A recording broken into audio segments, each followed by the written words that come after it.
All right. So, have you ever heard of the word Mahasi or Gawanka or Yeah, any of those kind of words? Vipassana teachers. Yes.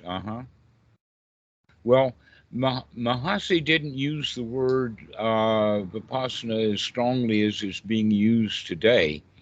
And a funny point is that the word Vipassana does not appear in the suttas except in brackets where the translator has used them as divisions in suttas. Right. But the word Vipassana, a Pali word, doesn't generally appear. That in fact, the more important way of looking at it would be um, investigation, to look, to see what's really going on. And that the way that they do insights is you got to lollygag around, look at your dukkha, see how dukkha works, get this dukkha connected to that dukkha, go right down the dukkha rabbit hole, and eventually you'll have some insights about the dukkha. And in fact, all the insight that you need is to see something as dukkha and then get away from it immediately. Mm. Okay? That in fact, the whole quality of having a slow time in practice, taking years and years and years to get anywhere with that, is because they don't take the right effort. This part of the Eightfold Noble Path. And what is the right effort? To change the unwholesome into the wholesome. Most specifically, in the beginning, to change those unwholesome thoughts into wholesome thoughts. And yet, the Western style of meditation generally doesn't do that. That when we come out of the unwholesome into the wholesome, we get great benefits immediately. That if, for instance, you have fear, that fear is unwholesome. Let's change it into the feeling of safety and security. Right. If you have uncomfortable situations are also unsatisfying, dissatisfying situations. So getting out of the unwholesome discomfort into being comfortable. Right. So there's immediate benefits. And with being comfortable, safe, and secure, we can work on the biggie, and that is becoming satisfied. Mm. Because dukkha actually has the definition of being dissatisfied, being unsatisfactory. And yet in Western Buddhism, dukkha has taken on the word suffering, to where uh, uh, like some religious groups like the Jehovah's Witness who go to door with their pamphlets. Can you imagine a Buddhist going from door to door giving out pamphlets saying, "We're going to solve your suffering"? And as the door slammed, the guy says, "I'm not suffering," Mm. as he says in an angry tone and slams the door, not recognizing that anger is a form of suffering. Yeah. We think of suffering as a great big deal. The Mm. example would be the skier who's skiing down the hill on the snow and runs into a high quality fuel like high octane gasoline that explodes. Not only does he break every bone in his body, he's got third degree burns all over his body. Now that's suffering, right? But Mm. that's not what dukkha is all about. Mm. It's being dissatisfied at any particular moment. Yeah. Yeah, I understand that. So, if we can deal with that as the first noble truth, then we come to understand that the second noble truth is that this suffering is caused by our ignorance. Now, in Right. Tibetan Buddhism and other Mahayana groups, they talk about it is that suffering or dukkha comes from attachment or clinging, and that's not at all true. That in fact, the Buddha, there's some suttas that talk about it in the sense of wise attachment. There are certain things that are wise to attach to. Really? Right, like this present moment, Right. like being in a good mood, Right. by being free from dissatisfaction and being satisfied. These are things we're clinging to.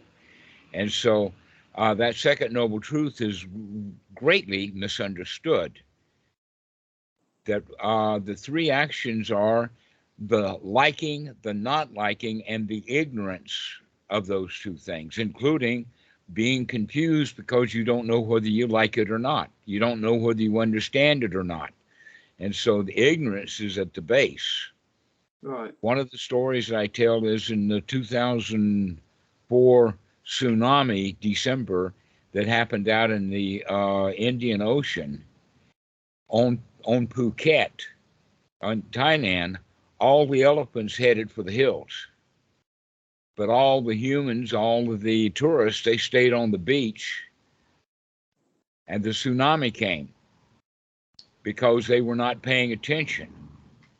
They were ignorant. So getting caught in a tsunami has more to do with your ignorance and your greed for being on the beach.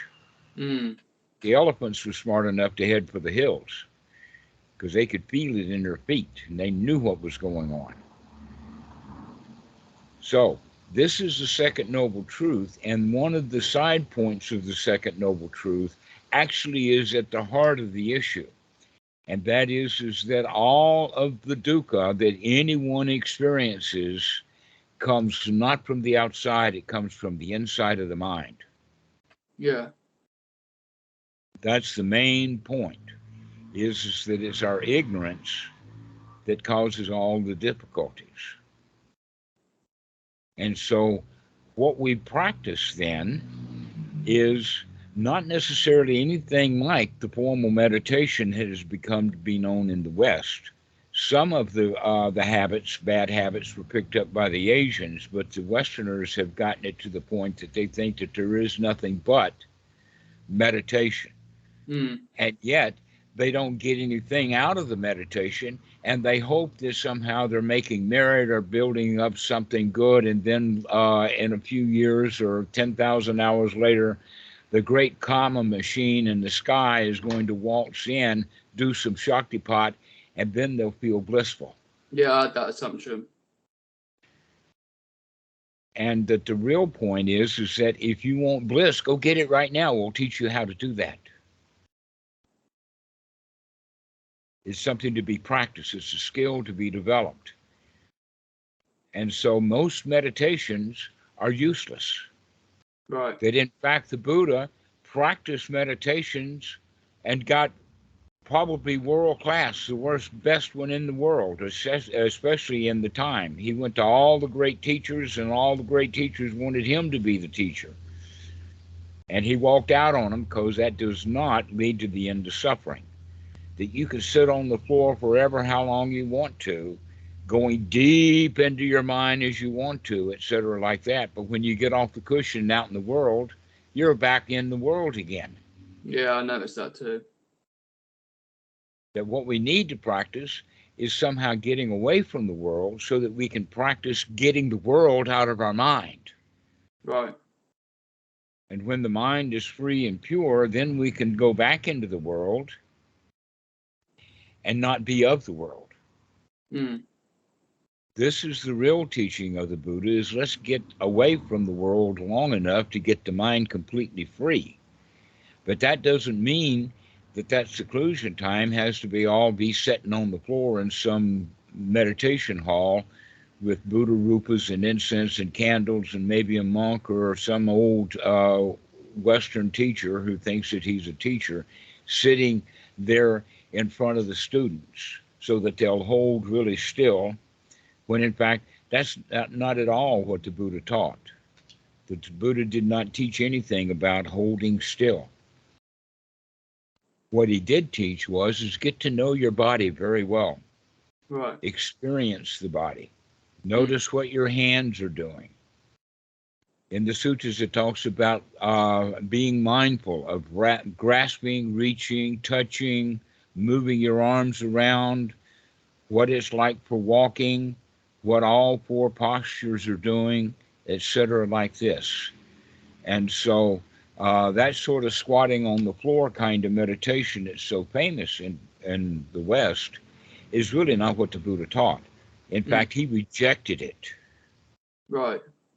And not only did he reject it, but so many of the Westerners now, because of balance sheets and business and bank accounts and all that kind of stuff, we kind of have the fixation, the ignorance about numbers, that we think numbers are higher, that the higher the number. So let's have first jhana, second jhana, third jhana, fourth jhana. Oh, we'll invent some new ones and have a fifth, sixth, seventh, and eighth, and we'll find a sutra or two, and we can plug in 9, right? Okay. But a better way of talking about it would be that the mind can go into various states, and often it happens with everybody, but we'll only go into those states momentarily because we don't know anything about them. And so these various states need to be practiced. But the Buddha, even though the 4 jhanas are listed in the suttas, I would say that part of the reason why they're there is because of time structure. I mean, if you're sitting out in the woods with nothing left to do, you've got no cell phones, you've got no communication, you've got no electric power, got no running water. What are you going to do with your time rather than sit there and feel good?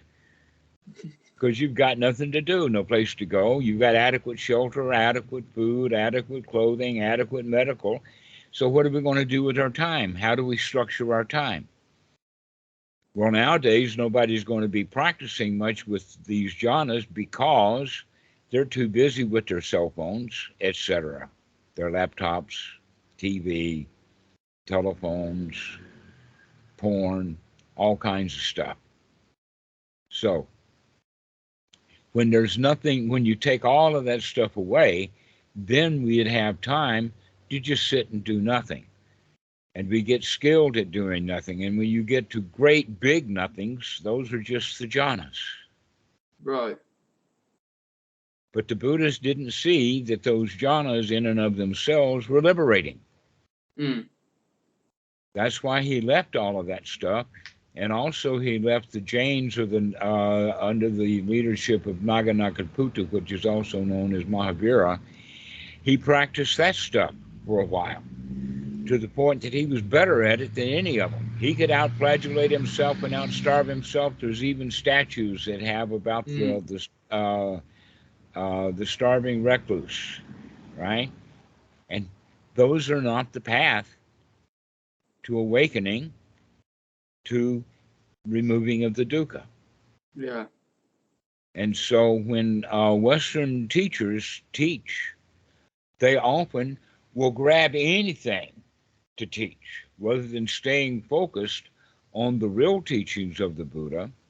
That in fact, in several suttas, I've seen 4 of them so far, where he says he teaches only one thing, and that is dukkha, dukkha nirodha, which means that he doesn't teach anything about belief. Now, there are some people, some very famous people, some translators, some very famous translators, that are so stuck in their beliefs that one of them in particular will say, oh, well, the direct method, or when he teaches only one thing, no, he teaches a lot of stuff. He'll teach what I want him to teach instead of teaching exactly what he did teach, which was only one thing, and that is freedom from suffering, dukkha, dukkha nirodha. And that he also did not practice spiritual powers or beliefs in any kind, and that he discouraged that, wanting his students and bhikkhus to stay in reality, to stop making magical maps and start living in those belief systems. And yet most Westerners, when they come to Buddhism, they're very, very, very reluctant to get out of their belief systems. They want to in fact, they want to take what they believe and shove it into Buddhism and then call their belief system Buddhism. Right. And that's what Western Buddhism has become. There's very little of the actual teachings of the Buddha in Western Buddhism, because it's just full of all kinds of culture, Yeah. all kinds of stuff. Now, here's a point that's actually quite fascinating, and that is the Dalai Lama is quite famous, and he's highly regarded as a spiritual teacher. And also, most of the people who really love him have a whole lot of magical beliefs, and they don't understand that the Dalai Lama himself will just put up with them, but that he doesn't have much magical beliefs himself. Right. And that I've got a video on our channel where the Dalai Lama has gone to visit Bhikkhu Buddhadasa, who was my teacher in Thailand. And the most important point that I want to make about this is that Buddhism went to Tibet and stayed in Tibet, but there is no such thing as Tibetan Buddhism. Right. There are Buddhists who happen to be Tibetan, Yeah. just like there are Thai people who happen to be Buddhist, but there's no Thai Buddhism. Right. Hmm. That the differences are cultural, and the cultural differences were there before Buddhism came. But a lot of people get the two confused, and so they come up with ideas about Tibetan Buddhism, which means Tibetan culture has infiltrated into the minds of some people so that they think that there is a Tibetan Buddhism, where in fact it can be completely separated out. If you throw out all the Tibetan and leave just the teaching of the Buddha, that's exactly the same thing as what happens in Thailand. Let's throw all the Thai culture out, and we can stay with just what the Buddha taught. Yeah. This is, in fact, very similar to the associative law of addition and subtraction and multiplication, to where A times B plus A times C is equal to A times B plus C. Right? Okay. So the Tibetan is B, and Japanese culture would be C, and the Buddhism would be A. And so when it comes in, there's an AB, but the A can be separated back out. And because of that, people who really understand the teachings of the Buddha are unconcerned about the cultural differences. But because of the Western mindset being so sectarian bound by Christianity and other things, they think that there are distinct Buddhisms. There is Zen, and there is Pure Land, and there is Vajrayana, and there is Theravada. And the answer to that is no, you're talking cultures. Right. Let's get out of the cultures and get back to the actual teachings of the Buddha, Right. which is freedom from dissatisfaction. Hmm. And so right now, Western Buddhism is in a big mess because there's very little Buddhism there in almost all Western culture, including their ideas about Asian culture. And so what we need to do is to forget about culture and start focusing on what the Buddha actually taught. And that is, he taught only one thing: dukkha, dukkha, nirodha. Yeah. And when we unpack that, the first thing that we unpack it into is the Four Noble Truths. And the only insight that we need into dukkha is, there it is, let's get out of here. Right. We do not have to do any psychological archaeology. All we need to know is, yeah, we picked up a lot of our junk, a lot of our old maps, all of our old ideas when we were children, when we were too young and too stupid to see what was real. And that often a lot of kids can see what's real, and then they get punished for that. Yeah. And get lied to. And so they forsake the real and take on the culture. Hmm. that most of the kids that I know of, 3 and 4, they would rather play than learn their ABCs and 1, 2, 3s.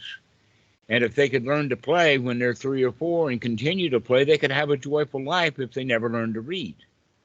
Mm. But in fact, in our culture, it says, oh, you have to have an education because you have to make money. And everybody winds up getting money and are still miserable. Yeah, I can see that quite clearly. So the real teaching of the Buddha is not actually about the culture, including our cultural ideas of what is meditation.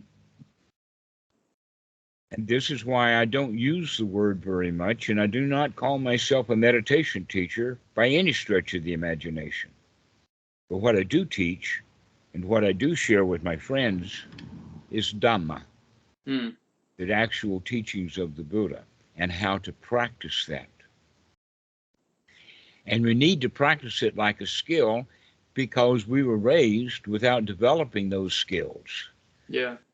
The last example that I gave is a lot of kids can figure out what's real, but they won't stay with it because the culture and their family and their teachers and all force them out of the real into the imaginary, into the maps. Yeah. That we live in a system of mental maps.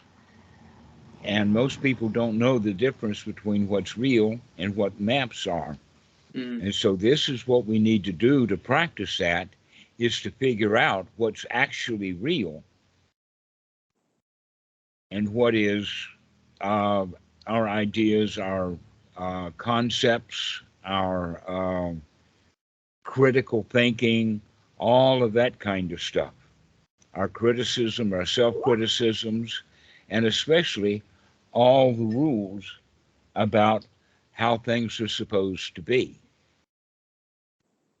And you think it's totally possible to somewhat revert to that childlike state? Because I've noticed here, as I've got older and become more left brain, I look back to childhood and I think, well, why was it so wholesome then? Why was I doing so well? Why was I so creative and free? And it doesn't seem like there's a way out. Well, yes, there is. And basically what you could say is that life is very much like we start off in childhood. It's like walking on the beach. And we're walking on the beach and we see beautiful shells and things, and so we pick them up and take them with us. Right. But over the years, we've got a big burden of shells, something like you've seen the statue of Atlas carrying the world on his shoulders. Okay, well, that's all the shells that the child picks up on the beach. The question is, are you going to take one shell out at a time and recognize that you don't really need this shell, that I'll keep this one and throw that one out and put this one back in the bag and throw those down so that we can make the bag smaller? Because that's the way that Western Buddhism is taught. And the other possibility is Atlas can shrug that stuff right off. He can throw the whole bag down. And he can do it right now. And if he winds up picking up more shells, he can throw those down too. So this is the point is that all of this is in the moment. Right. If we see that pretty shell, are we going to pick it up and carry it with us? Or are we going to leave it alone? Set it back down. We don't need it. And so long as we keep putting stuff back down, then anything that we pick up doesn't get heavy because we'll put it right back down as soon as it does get heavy. Yeah. But we don't live our lives in that way. Our culture teaches us that, in fact, the teaching itself is part of that burden. Right. And so the whole practice then of anapanasati is to see the various objects that we'll take. You can call them objects of meditation if you like, but all of these objects that we take will be a skill that we will develop for that. And that one of the skills that we need to develop is to being able to change our mind state. that we can change our thoughts first. Those are the easiest to change, but then we can begin to change the mind states as well as our attitude. In fact, attitude and mind states are very similar. Right. And so we can, in fact, change our mind states. We can also change our posture. We can change what we're doing with the body. We can we can slow down. We can pay attention to what the hands are doing. Keep the hands off the face. Keep from brushing our hair all the time and touching ourselves and whatnot. So there's a lot that we can do by noticing what we're doing with the body, because the body is already okay. It doesn't need touching and loving and petting and scratching. It's already okay. Right. And so we can work with the body, and we can work with the mind, and we can work with the mind states, and also the objects of the mind. And then when we get skilled with doing those things, we can also begin to work with the feelings. Right. And so now we have all four of the foundations of mindfulness. Have you ever heard of the word satipatthana? Yeah. All right, this is what we're talking about, the satipatthana, the four foundations of mindfulness: the body, the feelings, the mind's objects. So these are the four items, and that we practice that through anapanasati. So basically, we have the Eightfold Noble Path, which is the real teachings of the Buddha, and then he gives an object, the satipatthana, to perform that Eightfold Noble Path on. And that one of the curious stories is that Bhikkhu Buddhadasa made the point that the Buddha only taught one kind of meditation. Now, you'll find in the Visuddhimagga and other later documents and things that he taught 40 different meditations, right? But Bhikkhu Buddhadasa was quite challenged with this by the Pali scholars in Thailand, and they've got tons of Pali scholars in Thailand, unlike in the West where we've got a dozen or fewer. And that they couldn't find any place to prove him wrong. They couldn't find any place to prove him wrong, that the only teaching that the Buddha gave about how to practice the Eightfold Noble Path was the practice of anapanasati, and that we practice anapanasati for the fulfillment of the four foundations of mindfulness. And by fulfilling that, we also fulfill the Eightfold Noble Path. But in the fulfilling of the Eightfold Noble Path, not the beginning of it. In the beginning, it's a skill system that needs to be developed. But once it is developed, then it's referred to as the Sambhojana, or the factors of awakening. Right. Okay? So what we're practicing with the Eightfold Noble Path is to practice the awakening, and we practice it through anapanasati on these four foundations, leading to eventually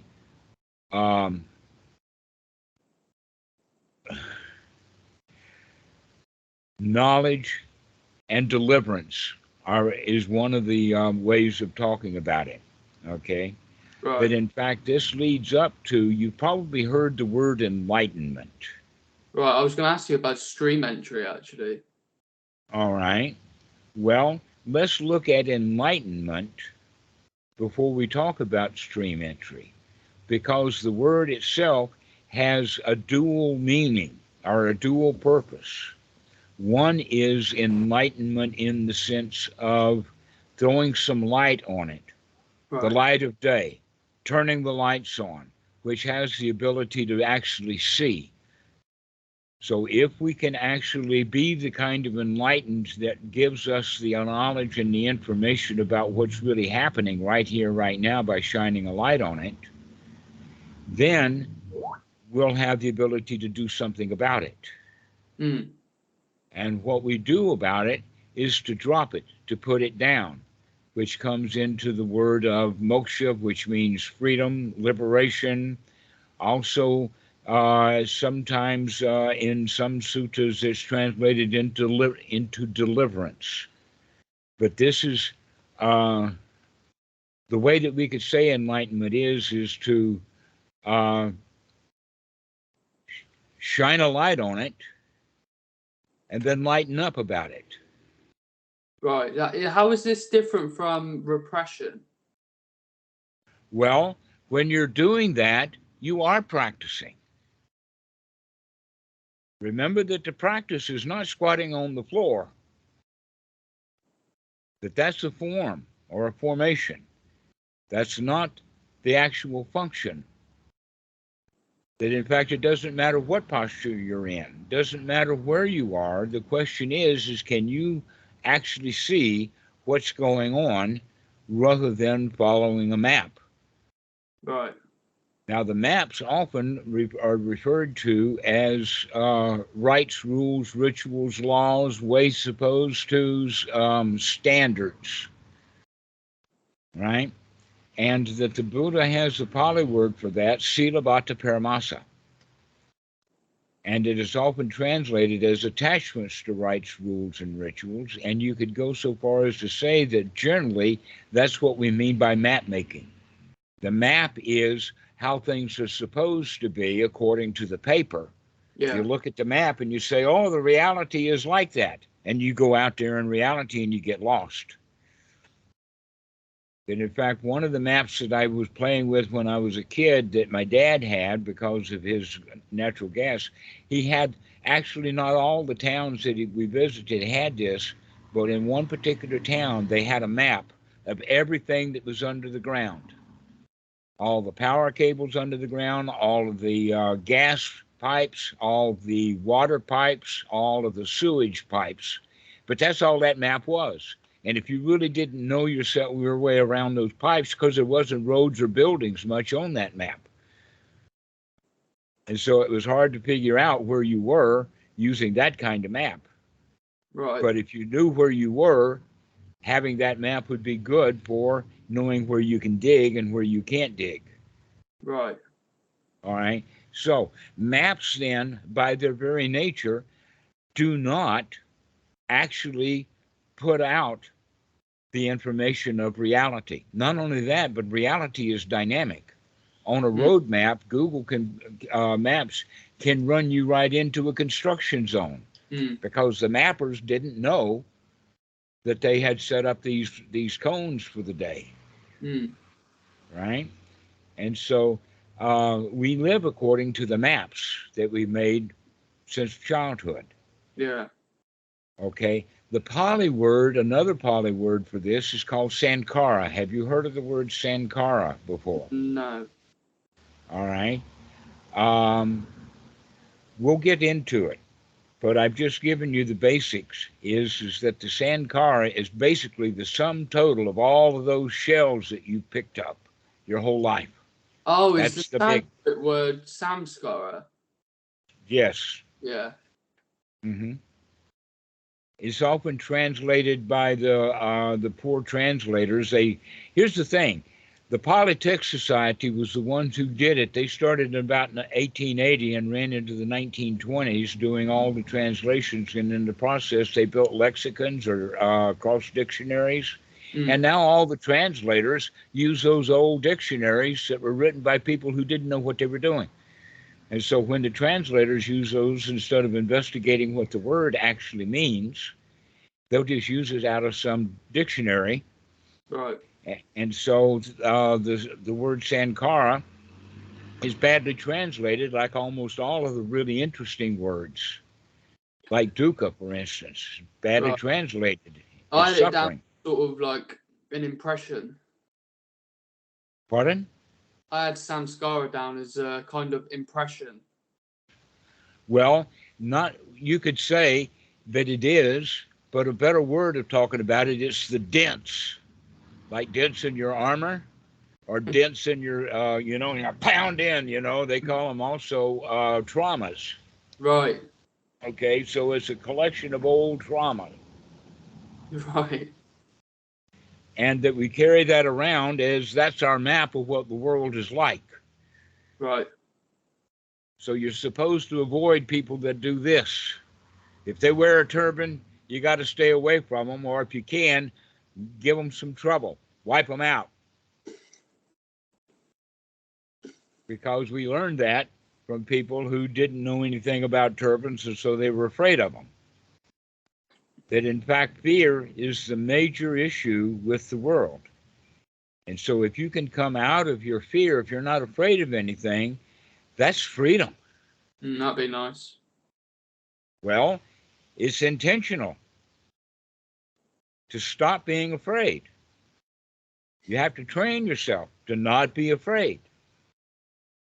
So when you have thoughts of, oh, the cops in this town are bad because they stop people and give them tickets and whatnot like that, then we wind up being afraid of cops.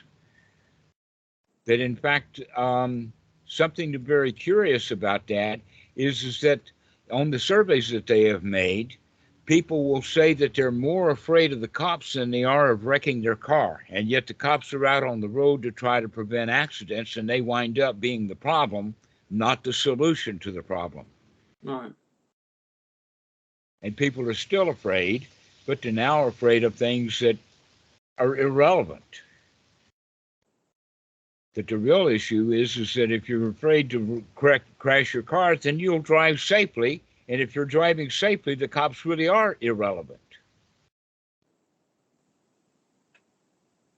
And so if we see life like that, then we can begin to put ourselves in safe environments and then talk ourselves into the fact that we actually are safe rather than having these feelings of being unsafe.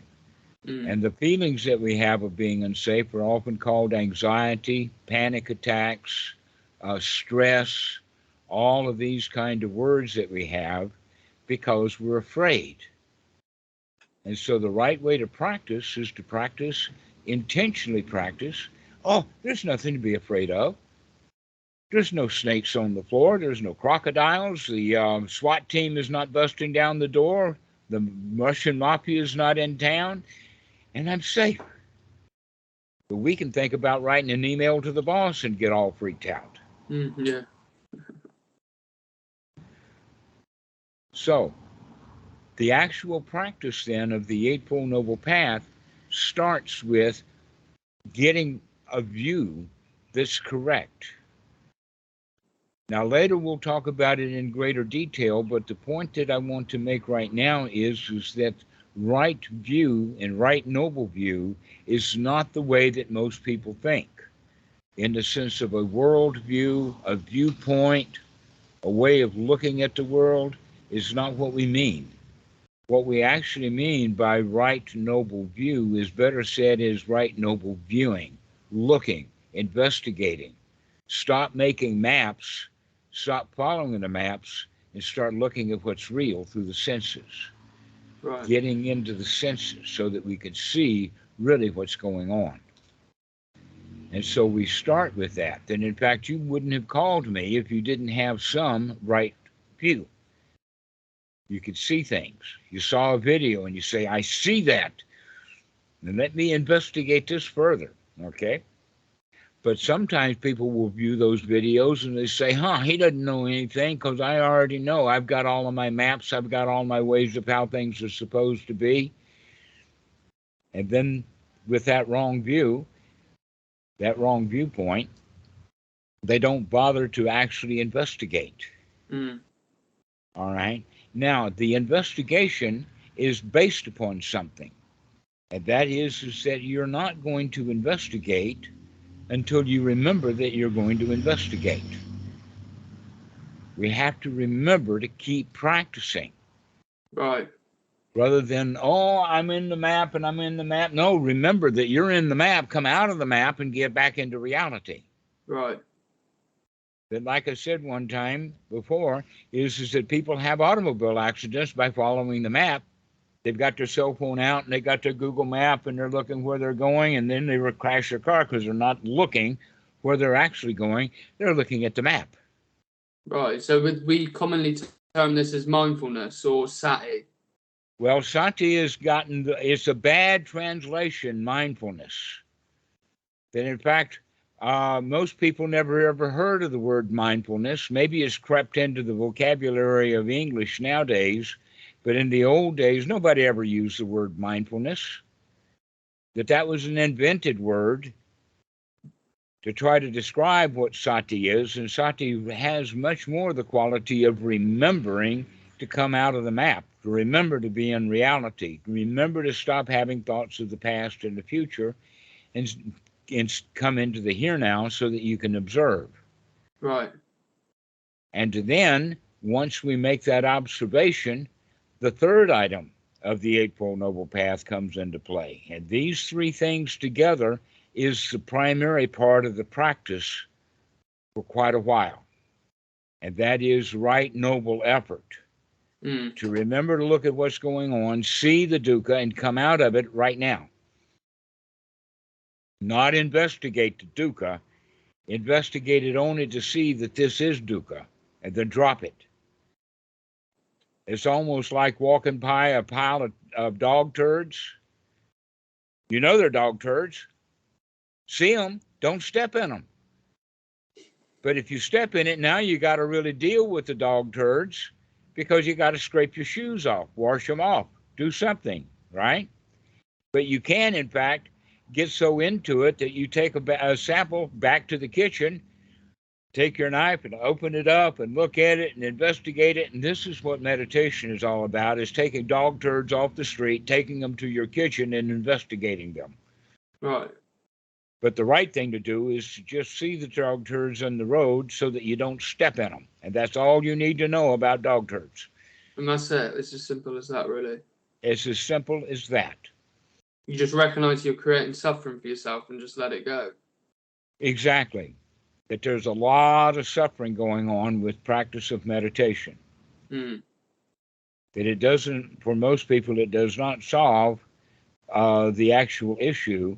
It puts them deeper in it. Right. So that's all that it takes, is to be able to investigate the dog turds of our mind, the unwholesome thoughts, thoughts of revenge, thoughts of being afraid, thoughts of what we're afraid of, thoughts of what we want, thoughts of confusion, thoughts of doubt, thoughts of worry. Now I'm naming the 5 hindrances. All right? So anytime that we can see that the mind has come into the hindrances, come into the unwholesome thoughts, we can change it right then. The Buddha had a phrase, aha, I see you, Mara. And this Mara, this devil, that's the unwholesome thoughts that we have. And we can divert ourselves from that. That in fact, in the beginning, there is more than one way to do it, but the two that I recommend that people look at it is, number one is diversion. And number two is to talk about it, it's not mine. You've heard about a Nietzsche, okay? It's not mine. Those dog turds are not mine. They don't belong to me. So if I have a thought about writing an email to the boss, that's not my email. Forget about it. Throw it out. Right now, I'm having fun being happy. So when we have thoughts of politics, those politics don't belong to me. Those politics belong to politicians. Let them have their fun, killing each other with their words. So we can take those two approaches. One is by diversion out of the unwholesome into the wholesome, and that the other one is to just throw it all out. It's not mine, not me, got nothing. And so in a way, it's interesting to say that freedom is just another word for nothing left to lose. Once you as Atlas put down that whole world of worries that you're carrying, you got nothing left. Oh, yeah. It's not my business. I throw it out. This is where the concept of sunyata, or emptiness, comes in, is that it's not mine. There is no self there, which means nothing has any meaning at all except that which you put back into it in your own selfish little way. But ultimately, nothing means anything. But we are taught, part of our Sankara, part of our standards, is to know the difference between above standard and below standard, between right and wrong and good and evil. Mm. But most people have the mistake that they think that because I like it, it must be good. And because I don't like it, it must be bad. And this is where Adam and Eve wound up, by making judgments, and then they had to put up with their judgments of finding, they call it the knowledge of good and evil, which Yeah. means that's good, that's evil, that's good, that's bad. That destroys our paradise. Yeah. Because we're making rules about it. So that's another one of those dog turds that we need to see. Are we judging things based upon whether we like it or not? Mm. And let's come out of that, because it doesn't belong to us anyway. Right. So does all dukkha stem from mental conceptualization, really? Because I'm sure yesterday, like, you had a painful leg, but there can be pain, but you don't have to suffer it. No, I wasn't suffering, but the leg was suffering in its own way. And so my compassion for the leg rather than my pain, because it wasn't pain, but the leg was shouting, it's screaming. Okay, and the leg itself. So another example of that is a kid who breaks his arm, goes to the doctor, gets a cast put on it, and the doctor says, take it easy, let the bone heal. And yet the kids will grab things with their hand, they'll write from school, and they'll use that arm, and every time that we move the hands, it moves all of those muscles in the arm, moving the bones around and preventing them from actually healing. That if the kid really wants his arm to heal, he needs to hold that hand still. Right? Well, this is one of the advantages then that we have for the practice of Anapanasati, is learn how to slow things down, how to slow down the body, how to slow down the mental processes until we can bring them finally to a stop.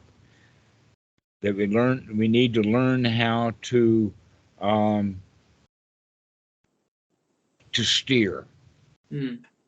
All right, we need to learn how to avoid difficulties. That in fact there's no real big issues about what's right and what's wrong. Mm. What we do need to learn is what's dukkha and what's not dukkha. Because we often in our society attribute good, wholesome things to what's actually dukkha. And so this is part of the training process, is to know what's wholesome, what's not wholesome. And there's for the beginner, a whole lot of stuff in the middle that they don't know whether it's wholesome or not. Or maybe they'll label it wholesome and later find out that, oh, I was wrong, that's not wholesome. An example of that would be smoking, drinking. Even though many, many places will say, oh, drinking alcohol is unwholesome, you also have a whole culture of people who think that it's okay. Especially in Britain. But when you actually can see for yourself that drinking alcohol is not wholesome, you can bring it to an end. And if you're lucky, you can bring it to an end happily. Mm. But then we can see that the same thing is happening with thoughts. For instance, sitting and thinking about an argument that you had with someone is not wholesome. Because by arguing with someone that we just had a real argument with, we didn't like them very much when we were arguing with them. That's the whole point about being an argument, is you don't like what's going on. And so we go away from that argument and we continue to argue. Mm. Like, oh, I'll get her with this one. I know exactly what I should have thought of this before, right? That kind of thoughts. And not recognizing that she's probably going to have a better answer than you can think of. You can think up the really hard questions to ask her, but she's probably going to have some really good answers for that. And now we're back into an argument again. So the better thing to do is have the thought, so she's a really good arguer. Maybe I should not argue with her. Let me be friends with her instead. Now, those are wholesome thoughts, right? Okay. So this is this is the whole point about meditation is that people in meditation are trying to figure things out. And the real point is to just see them and drop them. And that we need to practice this. I would say they use the word formal, like formal meditation. I would rather talk about it in the sense that we need to have a schedule so that we will schedule our talking so that we would know when to do it. And I would recommend, they talk about meditation an hour a day, 2 hours a day, 3 hours a day. Can you put up an hour a day? Okay. All right. Well, let's not put it up all at once. Let's do it in 10-minute increments 6 times a day so that we can get it practiced more often. Because if we only practice 1 hour a day, then that means 23 hours a day we're back into the hindrances. Plus a long history of hindrances is going to be a pretty slow process. But if we practice really often, then sometimes between those sessions, like we practice for 10 minutes every 2 hours, then pretty soon we'll remember to start practicing an hour later, then maybe 30 minutes later. And so that we can remember to start practicing really often to have wholesome thoughts. Right. That we come out of those unwholesome thoughts by right effort. We have to put in the effort. And then students will say, oh, it's really hard. No, it's really hard. That's an unwholesome thought. Yeah. Never mind, start again. When you remember, don't fuss at yourself for the times that you've forgotten. Congratulate yourself for the times that you remember. So this, in a way, is a complete shift around of the way the whole culture is run. Yeah. An example of that would be that they punish children. In the old days, they spanked them and whipped them, and now they do other psychological damage to the kids, putting them in the corner or withdrawing their cell phones or all kinds of stuff to punish. And our prison systems are mostly based upon a punishment model. If you screw up, I'm going to make sure that you pay for it. This is actually a kind of an ordinary right view, and the opposite of that would be the wrong view that kids have is, oh, I can do what I want to do and I'll get away with it. And then the ordinary right view is, oh, no, you can't get away with it. We'll make sure. We've got a karma machine, and we've got priests, and we've got rabbis, and we've got cops, and we've got teachers, and we've got uncles, and we're going to make sure that you're going to get punished and hurt if you do it against our wishes or against our rules. And so here the kid then picks up a whole bag of these rules. So pretty soon we've got a great big carrying of Atlas's world on his shoulders. That's all of the rules. And so the right way of looking at it, the noble way of looking at it, is look at what's happening right now. And if there's any dukkha, throw that out and come back to a state to where you can feel safe, secure, comfortable, and satisfied. Now, these words, safe, secure, comfortable, and satisfied, the Pali word that fits that is called sukha. And sukha is exactly opposite of dukkha, that if you're safe, secure, comfortable, and satisfied, wouldn't that be enough? Why do I have to have something magical about enlightenment that's way off there in the distance where, in fact, being safe, secure, comfortable, and satisfied, we can do that right now. Yeah. Let's practice doing that right now. Let's be enlightened right now. We can see what the trouble is and we can avoid it right now. So the Western model of Buddhism is a long term, picking up one shell and maybe keeping it and maybe throwing it out and picking up another shell and keeping it or throwing out rather than just put down the whole bag. And so this is the actual teaching of the Buddha. This is why it's called supramundane as opposed to mundane, because mundane is one step at a time, a little bit here, a little bit there, but never getting anywhere. Yeah, I feel like that's what I've done, to consume a lot of teachings, and you never seem to quite get anywhere. So the way that we're going to practice now is to sit down and start looking at what the mind is doing and then make some changes to it.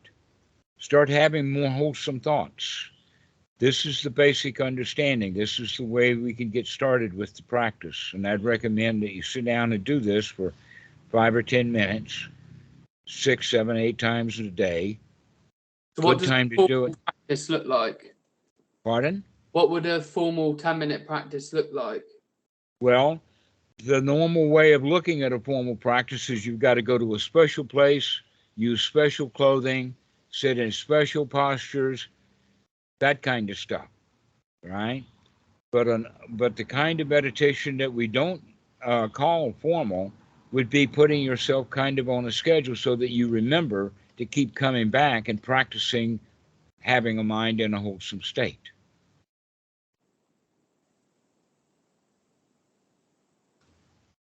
So this is the basic point, and we can continue next time. But I would, you already known enough about practice that you can do what you want to with your postures and where you are. But what you need to do is to have just enough formality or just enough schedule to say, okay, this is the time right now for the next 10 minutes. I'm going to actually practice coming out of the unwholesome. Stop having the thoughts that I normally have, and let's start having some wholesome thoughts, like everything's okay, everything's fine, no worries, no problems. And that's what the practice looks like. It's as simple as that. Drop in unwholesome thoughts and replace them. Yes, with wholesome thoughts. That's the basis of the practice. Right, noble effort. Do something. Do something new. Right. Don't investigate the old and keep investigating the old. No, see that that's old. That's all the investigation that we need. See it and throw it out. Put something wholesome in its place. Okay, it makes sense. It's kind of common sense in a way, but we sort of skip over it. But that's not what the culture teaches. Mm. All right. Well, let's finish the call now, Callum, and I'll see you in the next couple of days, maybe 3 days or so, and then give me another call. Same time? This is a good time for me. Yeah. Okay, brilliant. Excellent. Well, we'll see you. All right, thanks for that. See ya.